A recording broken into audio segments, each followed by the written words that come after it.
꿈다운 차트 사랑방 오디오 시작합니다. 감사합니다. 네. 자신이 잘 아는 종목과 업종에 투자해서 비교 우위를 차지한다면 누구라도 전문가보다 더 좋은 성과를 얼마든지 거둘 수 있다. 피터 런치. 아는 범위에서 투자하라. 경기나 시장을 예측하려 애쓰지 말고 기업에만 집중하라. 요즘 주식 관련 미디어들이 큰 인기다. 유튜브에 들어가면 주식 투자와 관련된 콘텐츠들이 매우 많다. 나만 해도 여기저기 출연이나 강연 요청이 많이 쇄도해 확실히 이전과는 다른 주식 투자 일기를 실감하고 있다. 그런데 여러 사람들의 얘기를 듣고 나면 오히려 더 혼란스러워진다. 시장을 바라보는 관점, 투자에 대한 철학, 주식 시장에 대한 예측이 말하는 사람마다 각기 다르기 때문이다. 많이 알면 더 확신할 수 있어야 하는데 알면 알수록 더 모르게 되기도 한다. 게다가 용어와 개념은 얼마나 많은가. 거시경제 지표, 주식 투자 전문 용어 개념을 익히는데도 시간이 많이 걸린다. 나는 이 부분이 주식 투자로 성공하는 것과는 거의 무관하다고 생각한다. 특히 시장의 흐름을 읽으려고 노력하는 것은 투자한 기업의 주가를 예측하는 데 별로 도움이 안 된다. 물론 기업은 외생 변수의 영향을 받는다. 지수가 하락할 때는 좋은 기업의 주가도 흔들린다.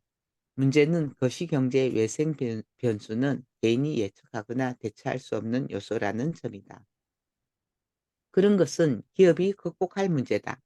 시장의 흐름에 일비하며 예측하려 노력하지 말고 나를 대신에 시장을 이겨줄 기업을 찾는 데 집중하는 편이 더 효율적이다. 위험은 체계적 위험과 비체계적 위험으로 나뉜다.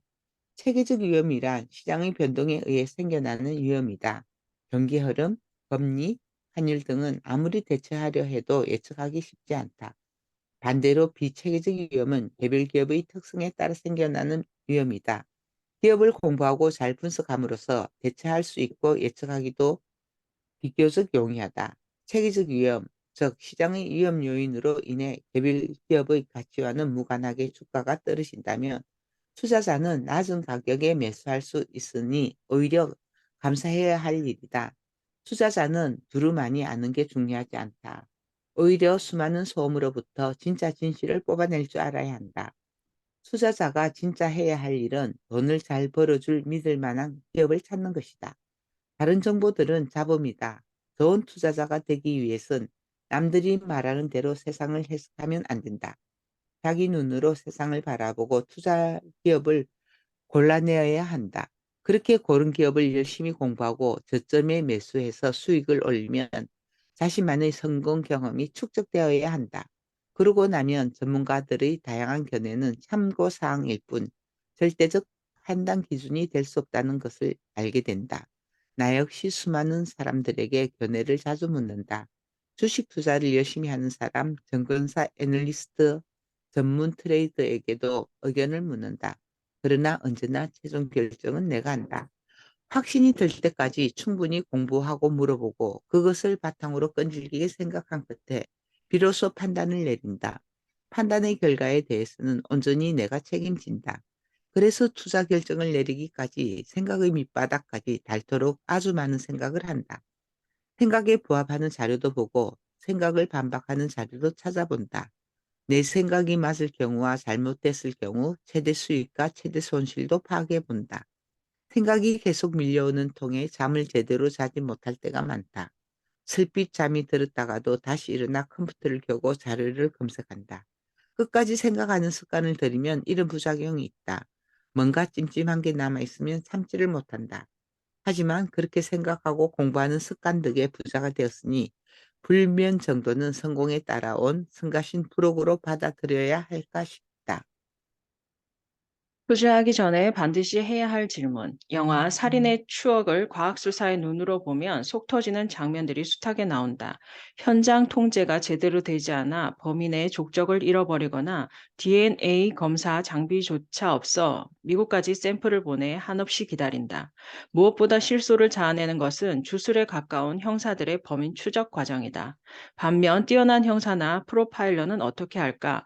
우선 사건 현장에서 아무런 선입견 없이 증거를 수집하고 과학적 방법론을 동원해 면밀히 분석한다. 사건의 타임라인을 파악해서 관련자를 신문하고 그 과정을 통해 드러난 사실을 바탕으로 용의선상의 인물을 압축해 나간다. 이렇듯 축적한 증거, 자료, 목격자와 관련자들의 진술을 종합해 전체적인 사건의 스토리라인을 완성한다. 그것에서 벗어난 진술이나 행적을 가진 사람을 집중적으로 파헤쳐서 모순을 찾아내고 범행을 입증한다. 뛰어난 투자자는 유능한 프로파일러와도 같다. 집요함으로 투자할 기업을 고른다. 반면 비과학적 투자자는 주가가 오르는 기업에만 이끌린다. 주가가 계속 오르는 회사에 잠깐 동승해서 얼마든지 수익을 낼 수 있다고 생각한다. 그런데 막상 어떻게 되던가 이상하게 내가 사고 난 후부터 주가가 슬슬 내려간다. 그 결과 어느새 원치 않은 장기 투자자가 되어버리고 만다. 당신도 그런 경험이 있다면 이제 원칙으로 돌아와야 할 때다. 투자할 기업을 선정할 때 해야 할 핵심 질문 몇 가지를 되짚어 보면서 기업 공부에서 주안점으로 삼아야 할 것에 대해 살펴보자. 첫 세 가지 질문은 기업의 기초 체력과 관련이 있다. 질문 1. 기업이 속한 산업의 향후 전망은 어떠한가? 아무리 경영자가 수완이 좋고 직원들이 단합된다 해도 업종 자체가 사양길에 접어들고 있다면 투자하기 좋은 기업이라고 할 수 없다. 한국에는 수출 의존도가 높은 기업이 많으니 세계적 동향도 살펴봐야 한다. 5년 정도 전망이라면 너무 짧지도 않고 예측이 불가능할 만큼 너무 길지도 않아 적당하다. 경기 흐름에 민감한 시클리컬 기업의 경우 성장기에서 정체기로 갔다가 다시금 성장기로 올라갈 수 있는 주기가 5년 정도다. 산업의 현황을 가장 잘 파악할 수 있는 사람은 누구보다 해당 업계 종사자들이다. 전문가의 견해도 참고할 만하다. 다만 그들의 판단은 절대적인 것이 아니므로 자기만의 필터로 걸러내야 한다. 나는 대체로 애널리스트들의 산업 리포트를 신뢰하는 편인데 종목 리포트와 달리 업황을 비교적 객관적으로 서술하는 경우가 많기 때문이다. 국내 증권사의 종목 리포트는 외국 회사와 달리 매도 의견을 내지 않는 게 불문율이다. 그러므로 리포트가 거의 나오지 않는 종목은 사실상 매도 의견이라고 보아야 한다. 산업 리포트도 마찬가지다. 특정 업종의 리포트가 거의 나오지 않는다는 것은 대다수 애널리스트들이 해당 업종의 전망을 어둡게 보고 있다는 의미다. 업종 관련 뉴스도 빼놓지 말고 섭렵해야 한다. 내가 처음 투자를 시작했을 때에 비하면 요즘은 자료를 구하기가 매우 쉬워졌다. 인터넷에 검색어만 입력하면 다양한 자료들이 쏟아져 나온다. 그러나 모든 데이터에는 의도가 있다. 침체되거나 전망이 좋지 않은 산업이나 종목도 장밋빛으로 포장된다.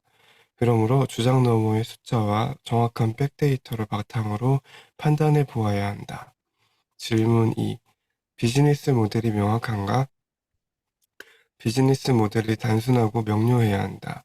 누구에게든 그 기업이 돈 버는 법을 한 문장 이내로 간단히 설명할 수 있으면 좋다. 같은 업종이라도 돈 버는 방식은 다를 수 있다.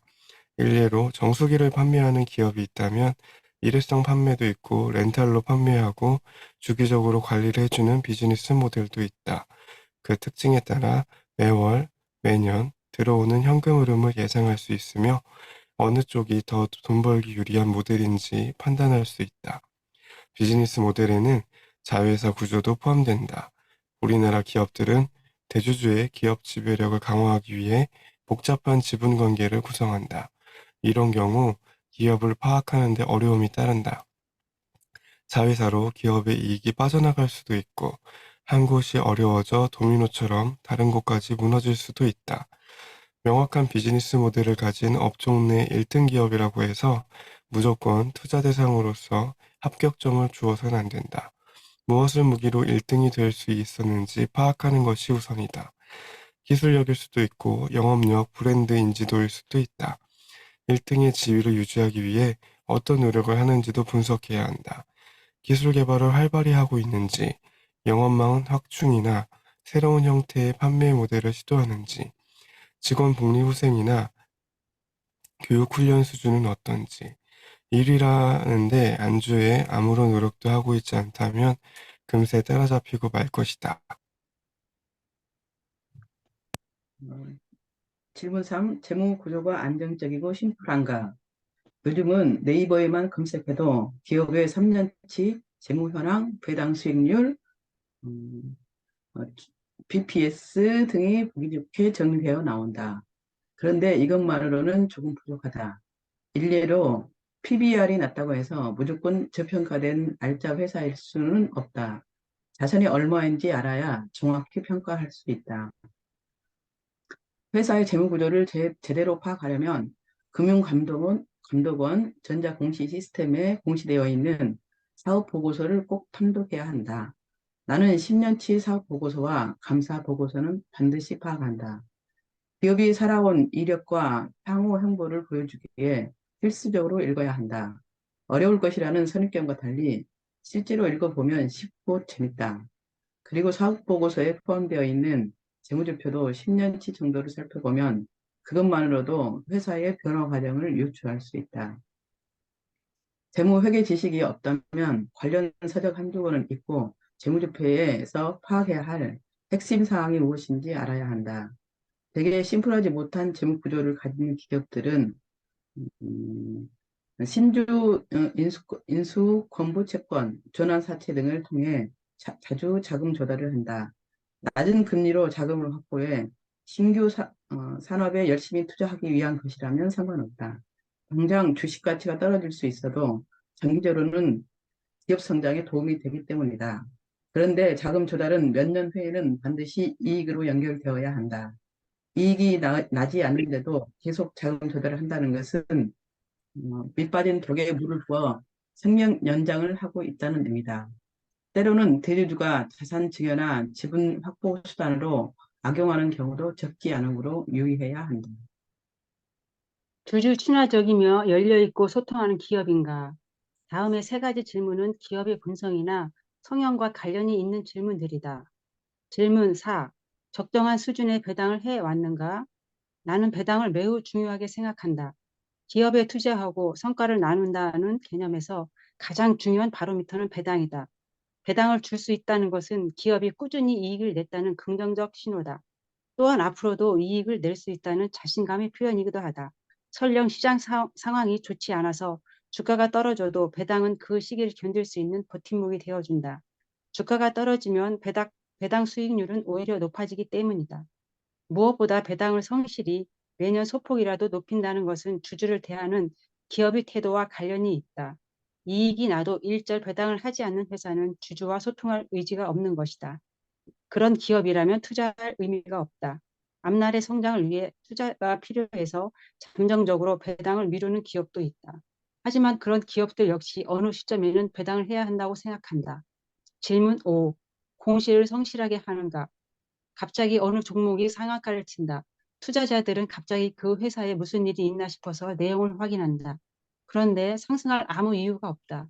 소위 재료가 없는 상승이다. 심지어 적자를 지속해온 회사에 신규 수주 같은 소식도 없는데 상승이 상승을 불러 며칠 동안 이어지기도 한다. 그 후에 대뜸 주가 급등 사유 없음이라고는 공시가 뜬다. 작전 세력의 농간이었던 것이다. 주가 부양을 위한 허위 공시도 심심치 않게 나온다. 주가가 한참 오르고 난 뒤에 죄송합니다. 계약이 무산됐습니다. 하는 공시가 나온다. 대개의 대주주와 관련자들이 주가를 올려 부당 이익을 취하기 위한 수단으로 공시를 활용하는 것이다. 최악 중에 최악이다. 대주주나 관련자들이 금융감독원 수사를 받고 형사처벌을 받을지 몰라도 투자자들은 피 같은 돈을 돌려받을 길이 없다. 그러므로 실적이 부실한 기업이 수주 계약 등 호재가 될 만한 공시를 자주 한다면 의심의 시선으로 보아야 한다. 공시를 허위로 하는 기업이라면 당연히 낙제점이다. 질문 6. 경영자가 누구인가? 경영자는 기업의 꽃이다. 누가 경영하느냐에 따라 다 죽어가던 기업이 살아나기도 하고 잘 나가던 기업이 꼬꾸라지기도 한다. 경영자에게는 경영에 필요한 기본 능력뿐만 아니라 사명감, 열정, 신념, 절박함, 간절함 등이 두루 필요하다. 이전 회사에서의 경력도 중요하다. 성공의 경험은 또 다른 성공을 불러오기 때문이다. 대주주 경영자이냐, 전문 경영인이냐에 따라 달라지기도 한다. 흔히 오너 경영자라 불리는 대주주 경영인 체제 하에 중소기업 중에 더 충실히 이익을 내는데도 주가가 좀처럼 오르지 않고 거래량도 극히 적은 경우가 있다. 이들은 적절한 이익으로 일가가 따뜻하게 지내는 데에만 관심이 있다. 주가가 올라봐야 승계할 때 세금만 많이 낸다. 경영자가 주가 부양에 관심이 없으니 주가가 정체되어 있다. 그러나 이렇게 주가가 정체되어 있던 기업 중에도 배당을 통해 이익 배분을 꾸준히 하면 주가가 꾸준히 상승 곡선을 그리기도 한다. 배당과 안정적인 주가 상승을 원한다면 이런 기업을 택하는 것도 나쁘지 않다. 반면 전문 경영인의 경우 내 외부의 압박에 시달린다. 그로 인해 장기적으로 기업에 도움이 되지 않는 무리한 행보를 하기도 한다. 주가 부양 여부가 경영 능력 평가의 기준이 되기도 하기 때문이다. 경우에 따라서는 전문 경영인이 대주주 경영인보다 더 낫다. 뛰어난 전문 경영인은 기업의 체질 자체를 바꿔놓을 뿐 아니라 매출과 이익을 대폭 성장시킨다. 경영자를 파악하는 가장 손쉬운 방법은 인터뷰 기사나 유튜브에 올라온 인터뷰 영상 등을 보는 것이다. 물론 기사의 경우 대개 광고의 일환이므로 고지고대로 해석해서는 안 된다. 칭찬, 일색의 기사 이면에 담긴 숨은 키워드를 찾아내야 한다. 통찰력이 발휘돼야 할 대목이다. 특히 그 사람이 자주 사용하는 단어가 무엇인지 보면 캐릭터를 파악할 수 있다. 때로 그 사람이 자주 입에 올리는 단어가 그 사람의 취약점일 수도 있다. 특별한 계기가 없는데 경영자가 자주 기사에 등장한다면 긍정적인 시그널이라 볼 순 없다. 기업 설명회나 주총 같은 공식적인 자리에서 경영자가 어떻게 행동하는지를 보는 것도 도움이 된다. 말은 번들을 하게 하지만 직원에게 권위적으로 대하거나 제왕적으로 군림한다면 솔선수범의 리더라 보기 힘들다. 그런 큰 행사에 돌발 상황이 생길 때 어떻게 대처하는지 보면 통상적인 정보로는 파악할 수 없는 자질이 드러나기도 한다. 이렇듯 투자할 기업에 대한 모든 질문에 대한 해답이 도출되어 있다면 이제 마지막 질문이 하나 더 남았다. 질문들에 두루 긍정적인 답이 나왔다고 해서 모두가 훌륭한 투자 대상인 것은 아니다.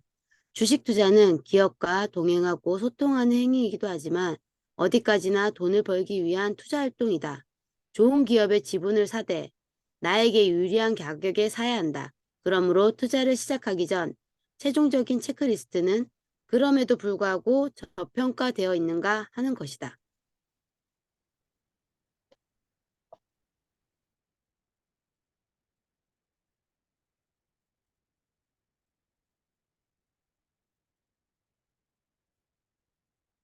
영지쌤 목소리 꺼졌어요.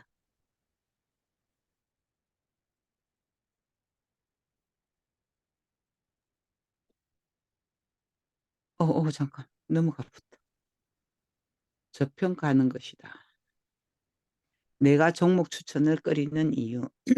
사람들이 내게 종목을 추천해 달라고 하면 참 난감하다.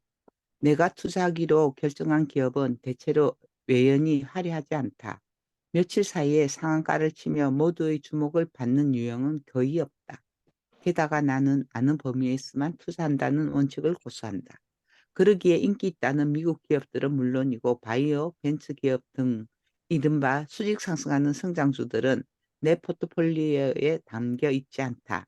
대개 종목 추천을 원하는 이들은 몇 달 사이 급등할 기업을 찾아달라는 의미다. 내가 투자한 기업들 중에는 그런 회사가 없기 때문에 막상 추천을 해줘도 뒷말이 나온다. 주식 부자가 근하게 잘 오를 줄 알았더니 몇 달이나 꼼짝도 않는다. 그러면서 어이없게도 더 잘 오를 다른 주식을 소개해 달라며 애프터 서비스를 요구하기도 한다.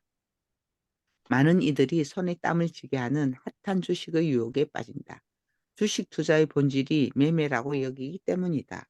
대형 호재나 악재가 있어서 상한가나 하한가를 터치하며 급등락하는 종목, 정치인이나 정치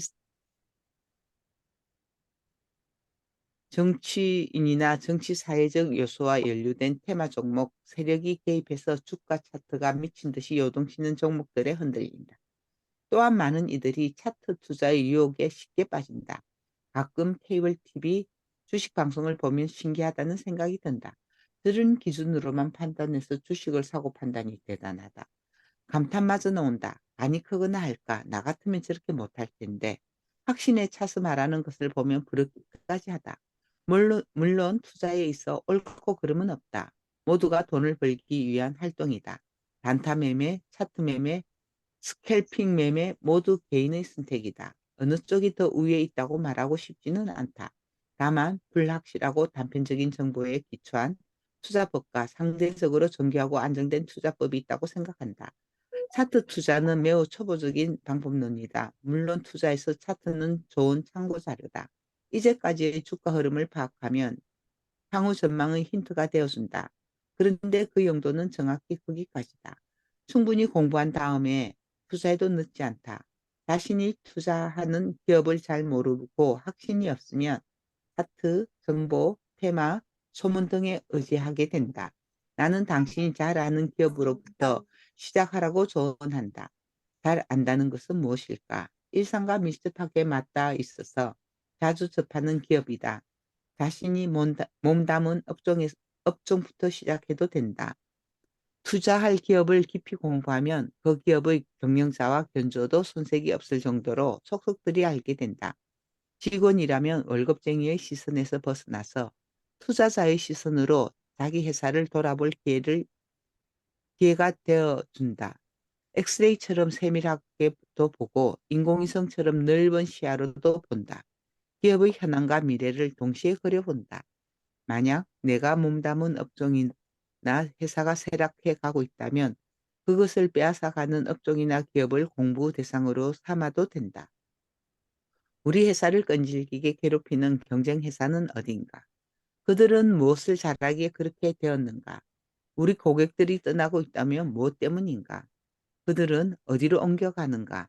이렇듯 꼬리에 꼬리를 무는 질문을 던지면서 한 걸음씩 나아가면 된다.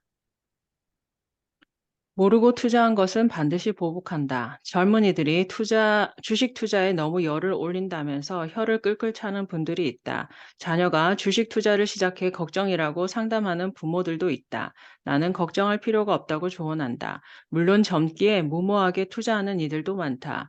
2020년 동학개미 운동 와중에 20대 남자들의 투자 성적표가 제일 좋지 않았다고 한다. 단타 거래, 묻지마 거래, 내동매매, 시장 하락에 베팅하는 인버스 매매 등 실패하는 투자의 유형도 다채롭다. 그러나 한 번쯤 주식 투자로 실패해보는 경험을 해보는 것도 나쁘지 않다. 실패는 성공의 어머니라고 하지 않던가. 젊었을 때 실패하면 얼마든지 회복할 수 있다. 실패로부터 확실히 배우고 나면 원칙으로 돌아올 가능성이 더 커진다. 아무것도 안 하는 것보다는 해보고 실패하는 게 100번 낫다. 자기 몸으로 철저히 깨달으면 된다. 나 역시 모르는 것에는 투자하지 않는다는 원칙을 실패로부터 배웠다. 대신증권 영업부에 일하던 시절의 일이다. 고객 자산을 운용하는 업무로도 바쁜데 갑작스레 업무 대리로 승진해 관리 업무까지 떠맡게 됐다. 종목을 추가로 발굴하고 검증할 시간적 여유가 거의 없어졌다. 그러던 차에 자문사 과장으로부터 중소기업 하나를 추천받았다. 컴퓨터 애댑터 등을 만드는 회사였는데 PC 시장이 막 열리던 당시 상황에서 전도가 유망한 기업이라고 했다. 추천만 믿고 덜컥 투자 종목에 편입했다. 그 후로도 계속 관리 업무가 바빠 기업의 면면을 내밀하게 들여다보지 못했다. 주가가 안정적으로 올라가고 있었기에 마음을 놓고 말았다. 그런데 어느 날 갑자기 그 회사가 부도를 맞았다. 그 종목을 많이 편입한 고객 계좌는 큰 손실을 입었다. 나의 투자 역사에서 전무후무한 규모의 손실이었다. 그 일로 나는 큰 교훈을 얻었다. 알지 못하는 기업에는 절대 투자해서는 안 된다는 교훈이다. 내가 투자할 기업은 반드시 현장 방문을 하고 철저히 공부한 후에 선택한다는 원칙도 이때 확고해졌다.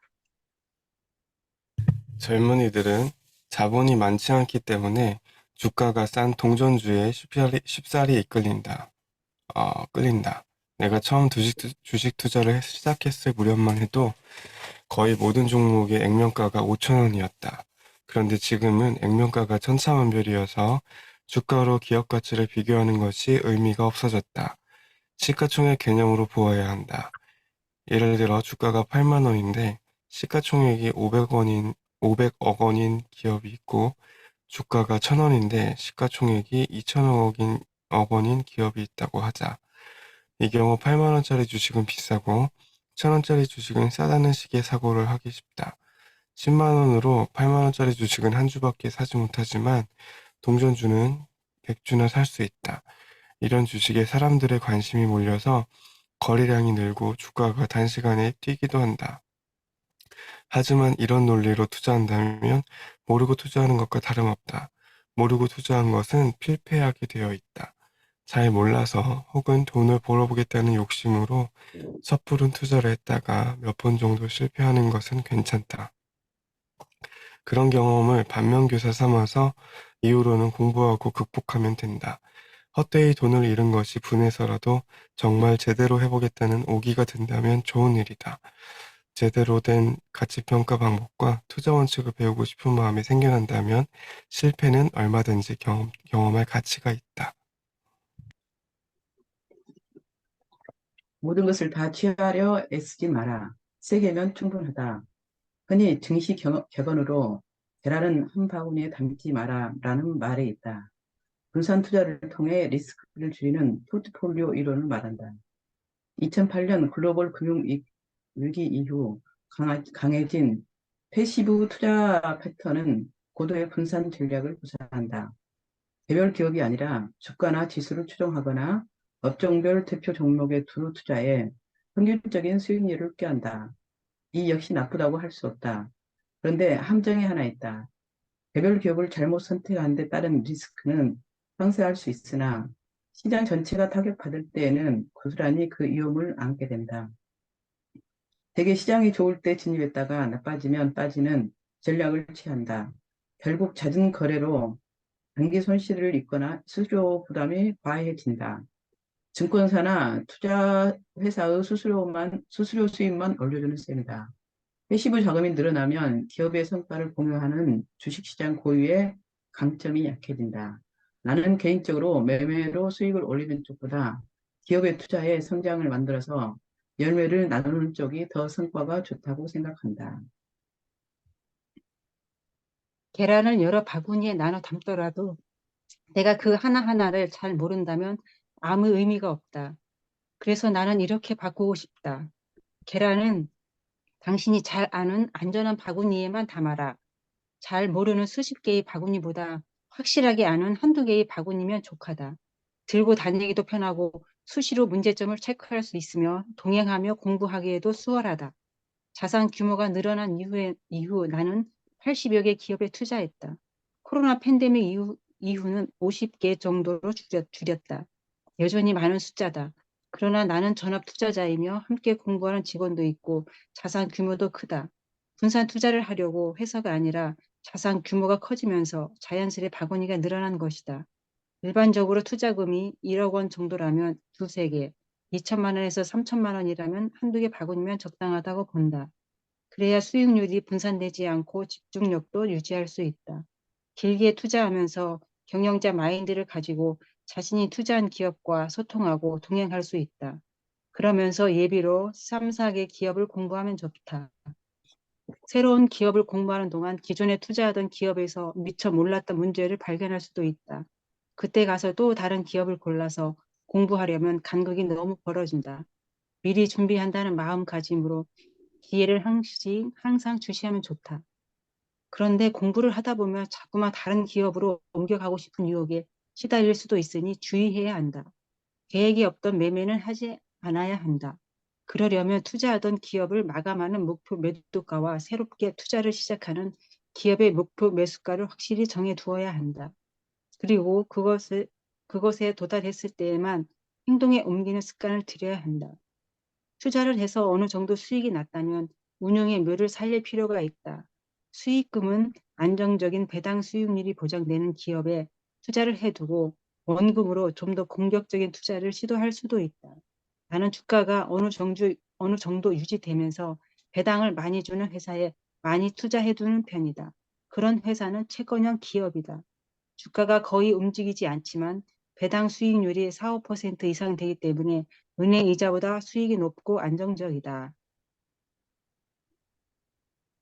네, 감사합니다. 저희 여기까지 네. 읽을게요.